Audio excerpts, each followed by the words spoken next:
Hi, folks. This is a little waffle about things to normalize. I want to preface this because I'm not a mental health professional or any kind of professional. I'm just going at this based off of my own experience. And yeah, I got three doozies for you this time that might be a little aggravating to some people. Again, I'm just stating my experience and my perspective on it, and you can agree or disagree. The first one is that we should normalize letting people invent their own relationship goals and norms. There is a concept called the relationship escalator, and that seemed to be based off of the understanding and expectations that a relationship will follow a certain pattern to be considered a serious or a legitimate relationship. And I think, especially as I've gotten older, that is something that didn't resonate with me at all. And I really want to encourage each coupling that happens, or whether it's a couple or a throuple or whatever, to kind of establish their own needs and wants and goals. And how great would it be to have that exercise with the people that you're wanting to be in partnership with?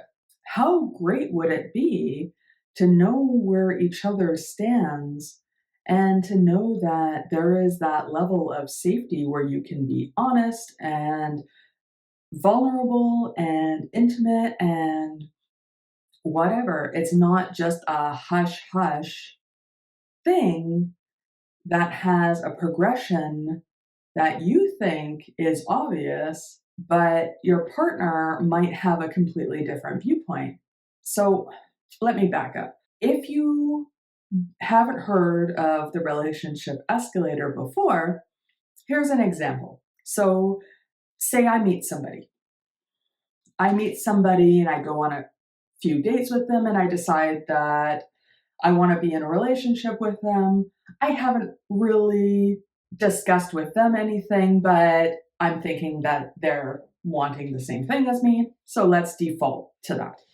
After a few dates, I might meet their friends. After a few more dates, I might have a conversation about terms such as boyfriend, girlfriend. After a few more, I might have a meeting with their family. After a little while, we get married. After a little while, we have children. And then the end would be us retiring together and holding hands, watching our grandkids or great grandkids play. So each one of those goals, or each one of those big events, is like a step on an escalator. And when you're older, certain steps are acceptable not to exist anymore, such as having kids or whatever. If you're dating in your 40s, 50s, 60s, it's kind of thought that you would either already have children or you can't have any more children, or you're done having children, whether it was just a decision that you made or whatever. But regardless of age, I think that each couple would benefit from having that conversation about what are each other's goals. Does each other have a time frame for these goals? And I kind of want to normalize that. As someone who isn't really a part of any escalator as far as relationships go, I see that as a brilliant thing. Of course, I have to admit that I am not necessarily the best with following my own advice. It's scary having this conversation with a person. It's hard to put yourself out there. And I definitely want to validate that for myself. And more than one thing can be true here. It can be true that conversations like this can be a great beginning to an open sense of dialogue, to a sense of safety with your partner, with whatever. I just haven't done a lot of those steps. And no pressure on anybody to not be in an escalator if the goals of that escalator, as far as traditional relationship goals, if a person or a couple has decided, hey, this resonates with me. I want things to look like this. And they're with a partner that also wants things to look that way, then all the more power to you. I just think the normalization should come from it being a conversation and a conscious decision rather than just something that you don't talk about and just do. Whether you want it or not, it's just the way things are. It's beautiful that we're not living in a world and in a time where that is the way it is. You get to decide that's the way that it is. I get to decide that's the way that it is. And that's a gorgeous thing. The next thing I want to talk about is kind of related to this, and that is, yes, I don't have children, but I have been a child where I think I've been negatively impacted from this. So I'll preface this as saying that. But let's normalize having children that don't have defaults. And what I mean by that is this. We have a child, and for whatever reason, when a person has a child, and I think part of that is societal expectations and whatever, and I'm not faulting anybody for this, that they have a child, and in their brain, they're like, they're going to be into sports like me, or into dolls like me, or they're going to be smart, or they're going to have this similar hobbies as me, or they're going to be popular, or they're going to be my friend, etc. And the truth is, many kids are not born this way. You could have a child that's interested in stuff that you're interested in. You could have a child that is kind of a chip off the old block, as they say, and is like a mini you, but you also couldn't. And so I think the normalization that I really encourage here is let your child tell you who they are. That's the beautiful thing about children. And that's the beautiful thing about people is that when you meet them, you get to let them kind of show you and tell you who they are, you know? In a lot of relationships, just as adults, how many times do we get into a relationship with a person, whether it's a friendship or romantic, and you have a preconceived notion of who this person is for whatever reason? And then it might be that is the way that they are, but it might not be. And then when we find out who they are, we become disappointed. But that's not necessarily their fault. That's more on us because we've allowed ourselves to create this picture of who they are. And so I kind of want to normalize us being okay with having a blank slate when it comes to our child or when it comes to new people in our lives or whatever. And it's like they get to paint that picture. Something very much an example that I can draw on is I used to look quite girly as a little kid. I had really blonde curly hair. My mom liked dressing me up in dresses and she liked doing my hair and she liked all that stuff. But I liked dinosaurs. And I liked playing with my brother's toys. In fact, I stole his toys all the time. That's another story. But no one could convince me that a color scheme that was bubblegum pink and sparkly purple and it's a lighter purple and whatever was a better color scheme than black and fluorescent green and dark blue and gray and whatever. Nobody could tell me that. The general idea of, you know, old Disney movies with their color schemes for the good guys versus the color schemes for the bad guys. I always liked the way the bad guys looked. I always liked their color scheme more. So you couldn't convince me. But that's a good example from my own experience of people really trying to like put me in this box of girly girl. And nothing against people that like that stuff. I wasn't like that when I was a kid. But if it was a blank slate, it would be like, okay, well, this person's gravitating here more than here. Or not even the comparison, just, oh, this is what they like. This is what they've taught me. And we go from that. I often wonder how much injury comes from people's expectations. I'm sure I have a lot to work on here. I'm sure that there are biases and whatever that come into play. I'm sure of it. And I'm sure that I'm going to make a mistake. I know that I am. That's life. Is we do shitty shit.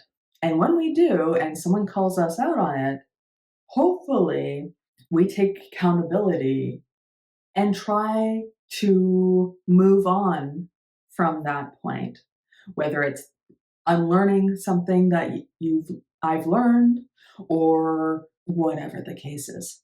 When I think of harm, I think of expectations that result in things like conversion therapy or the concept of even coming out. That's a weird concept to me, that you have to confess because you've done something not normal. And when you have confessed, or when a person that's supposed to be your safe person deems that you need to be corrected in conversion therapy, it makes me come back to, okay, what harms have come from expectations? Because I want to normalize that nobody ever has to come out. Because do you come out as a heterosexual person? Do you come out as a cisgender person? Why do you not come out as that, but you come out in this other way? Is it because there's a default? I want to normalize not having that default. Not having the expectation that things are going to be one way. And for them to be another way is a whole rigmarole. It's a whole ordeal. It's a confession of something being other than what you were thinking. And it could be disappointing and it could be whatever. When it comes to expectations, another person doesn't need to confess to me or come out to me. Any disappointment is my problem. It's not their problem.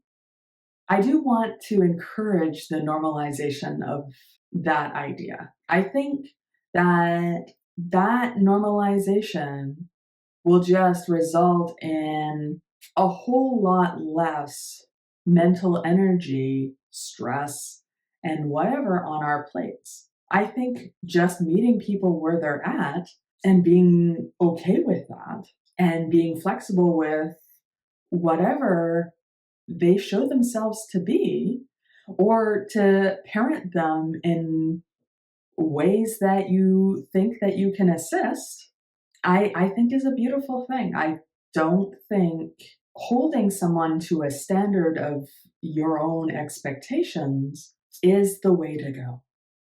The last normalization thing that I want to talk about is one that I'm really close to, and that is discussing disability. I talk openly about my own disability. I talk openly about my experience as a disabled person. I talk openly about sometimes being slower to process information. I talk openly about my arms. I talk openly about my pain level that day, or yes and no, or whatever.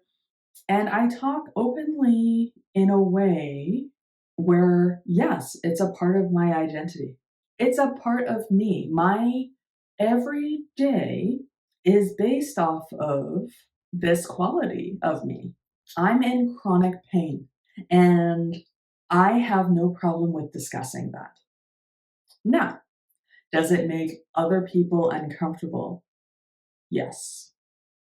I try to approach that topic sensitively. But unfortunately, that usually comes with being hush hush, with going with the you shouldn't talk about these things situation.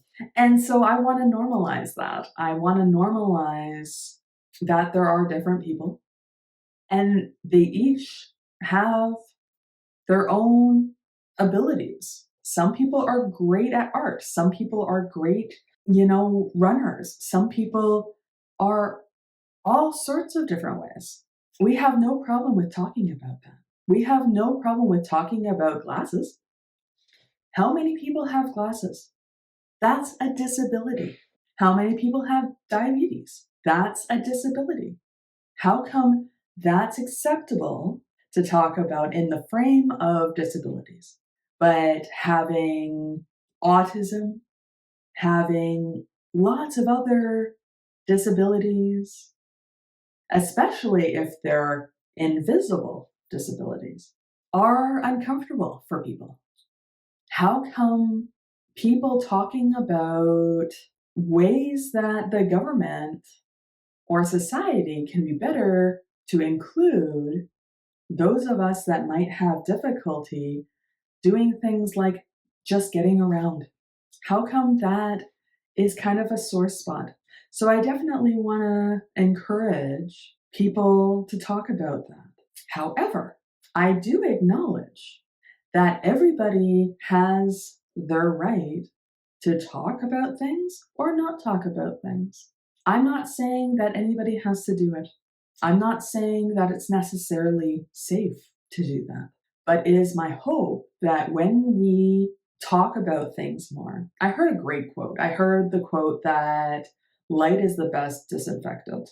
If we shed light on being disabled, if more people are talking about disability, if disability becomes more of a normalized conversation, then it also becomes safer, hopefully, to talk about.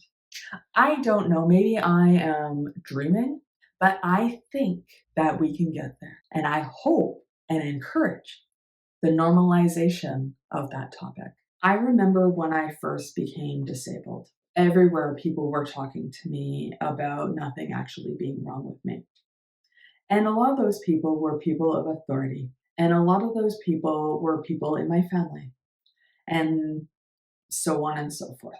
And then as the years went on and I kept fighting to figure out what was wrong with me, I then became diagnosed finally. We know what's wrong. Great.